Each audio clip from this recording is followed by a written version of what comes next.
Bonjour à tous, cette nouvelle vidéo pour vous montrer l'utilisation d'une d'une cellule photo. Voilà, c'est une Sekonic Master Zoom 508. L'intérêt c'est qu'elle bien sûr c'est une cellule classique avec une boule d'intégration pour la lumière incidente et aussi un spotmètre qui permet de mesurer bien sûr la lumière réfléchie. Donc ça permet d'avoir un outil très compact et voilà, c'est plus facile de porter ça autour du cou que le spotmètre, la cellule, le verre de contraste. Voilà. Donc là, je suis éclairé par une boule chinoise. Donc on va regarder, là je me mets face à la boule chinoise et je vais prendre une mesure en lumière incidente. Alors on est d'accord, quand on prend une mesure en lumière incidente, on met la cellule au niveau des visages que l'on veut, comment dire, que l'on veut mesurer. Et si on a une lumière réfléchie, on se met en spotmètre et à ce moment-là, on est au niveau de la caméra et on vise les objets ou les gens qu'on veut filmer. Voilà. Donc là, je fais une prise de lumière à ce niveau-là. Donc je suis en lumière incidente, c'est ma boule d'intégration qui va fonctionner. Je fais voilà un appui et je suis à 4,02. Maintenant, je vais mettre en spotmètre. Voilà, je suis en spotmètre, donc du coup, je mets la caméra, la cellule au niveau de la caméra et je mets mon gris à 18% pour voir si normalement j'ai la même mesure. Voilà, et là, je suis à 4,04. Bon, légèrement au-dessus, mais enfin, je considère que c'est une mesure tout à fait valable et que la cellule fonctionne bien et il y a une vraie corrélation entre la prise de la mesure incidente et la mesure réfléchie. Voilà.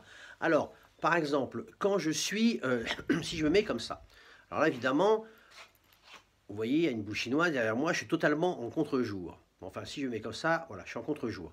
Donc, si je fais une mesure ici, voilà, là, je suis à 1,4. C'est normal, la lumière qui arrive sur mon visage est extrêmement faible.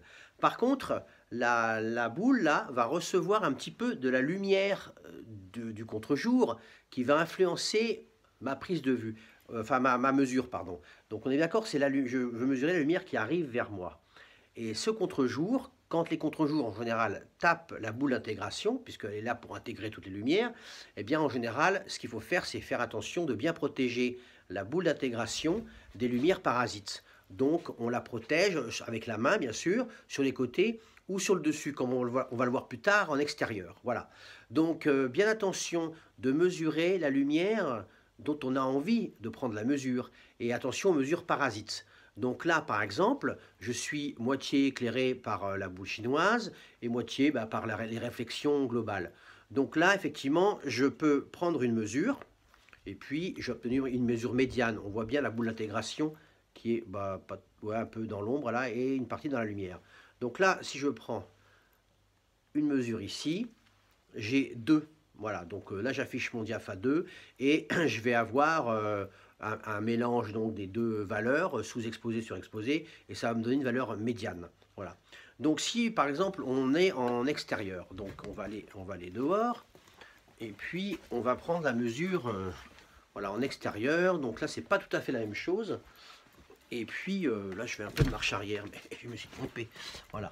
Donc là on est dehors, donc le soleil m'éclaire là totalement, pratiquement là il est de face, d'accord. Donc si je fais une mesure, toujours en lumière, là je vais mettre en lumière incidente, donc je remets, voilà, et je fais une mesure. Donc là, bon, je vais être, ah ouais, je suis à 32, hein, forcément, parce que là ça en voit vraiment. Et donc, si je suis face au soleil, c'est le soleil principalement qui m'éclaire. Et il y a aussi la lumière, bien sûr, qui vient de tout autour de moi, du soleil, du ciel, et des réflexions sur le pignon de la maison. Voilà. Donc, si je veux avoir vraiment une mesure très précise, je mets ma main au-dessus et je protège ma cellule des lumières parasites. Bon là je pense comme c'est le soleil principalement qui m'éclaire, j'ai très peu de lumière parasite. En tout cas, elles sont bien plus faibles que la lumière du soleil. Donc je fais ça et j'obtiens quand même 22,5. Donc il y a un demi-diaph quand même de lumière supplémentaire. Quand je suis maintenant, si je me mets carrément en contre-jour, presque en contre-jour. Donc là, on est d'accord, c'est le ciel bleu qui m'éclaire. Et puis j'ai ici un petit peu j'ai le soleil qui vient éclairer en contre-jour. Donc si je prends ma cellule comme ça, alors il y a un nuage qui joue à cache-cache là. Donc si je prends ma cellule comme ça, Là, la cellule, avec la boule d'intégration, elle va prendre la lumière qui vient de face, qui est assez diffuse finalement, et un gros contre-jour par le soleil qui va taper la boule d'intégration et qui va donc influencer la mesure. Donc là, pour avoir un diaph correct sur mon visage, eh bien là c'est clair, il faut cacher les rayons du soleil qui arrivent directement sur la boule pour faire le diaph. Si on fait comme ça, bien sûr, l'addition de la lumière qui vient de là et qui vient du soleil va afficher un diaph bien trop fermé.